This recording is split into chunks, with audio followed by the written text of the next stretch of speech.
చిత్తూరు వాళ్ళు బెంగళూరు చెన్నైలను ఏలుతున్నారన్న తన వ్యాఖ్యలకు ఎవరైనా నొచ్చుకుని ఉంటే క్షమాపణ కోరుతున్నారని చెప్పారు చిత్తూరు ఎమ్మెల్యే గురజాల జగన్.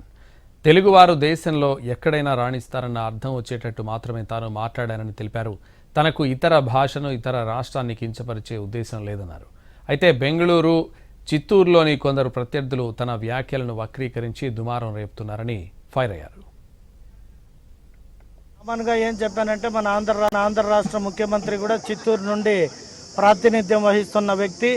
అలాగే చిత్తూరు వాళ్ళు బెంగళూరులో కానీ చెన్నైలో కానీ మంచి స్థాయిలో ఉండారు. దేశ ప్రధాని కూడా కీర్తించే ఒక వ్యక్తులు చిత్తూరు వారు అని చెప్పుకుంటూ నేను మాట్లాడడం తప్పితే ఏ ఒక్క వ్యక్తిని కానీ ఏ ఒక్క భాషని కానీ ఏ ఒక్క ప్రాంతాన్ని కానీ ఎక్కడ కించపరిచే విధంగా ఎవరి దగ్గర మాట్లాడను ప్రవర్తించను కూడా.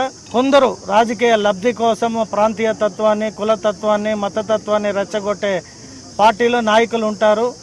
ఎక్కడైనా తప్పు ఇది తప్పుగా మాట్లాడినాడు గురజాల జగన్మోహన్ చిత్తూరు ఎమ్మెల్యే అని భావించే ఏ ఒక్క కన్నడిగా అయినా ఏ ఒక్క కన్నడ అభిమాని అయినా భావిస్తే ఖచ్చితంగా మీ అందరి తరపున మళ్ళీ ప్రత్యేకంగా నా తరపున వారందరికీ క్షమాపణ చెప్పడానికి నేను ఎప్పుడూ సిద్ధంగా ఉంటా.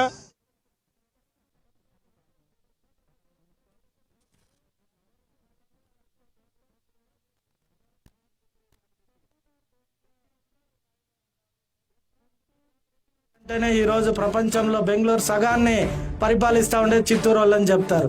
చెన్నై పోతే చిత్తూరు వాళ్ళే పరిపాలించేది.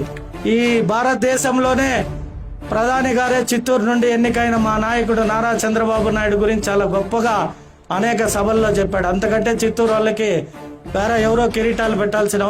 నేను కామన్గా ఏం చెప్పానంటే మన ఆంధ్ర రాష్ట్ర ముఖ్యమంత్రి కూడా చిత్తూరు నుండి ప్రాతినిధ్యం వహిస్తున్న వ్యక్తి.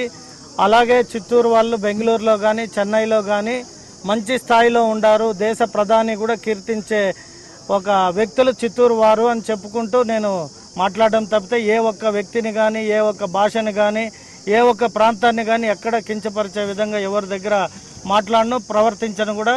ఇది తప్పుగా మాట్లాడినాడు గురజాల జగన్మోహన్ చిత్తూరు ఎమ్మెల్యే అని భావించే ఏ ఒక్క కన్నడ భావిస్తే ఖచ్చితంగా మీ అందరి తరపున మళ్ళీ ప్రత్యేకంగా నా తరపున వారందరికీ క్షమాపణ చెప్పడానికి నేను ఎప్పుడూ సిద్ధంగా ఉంటా.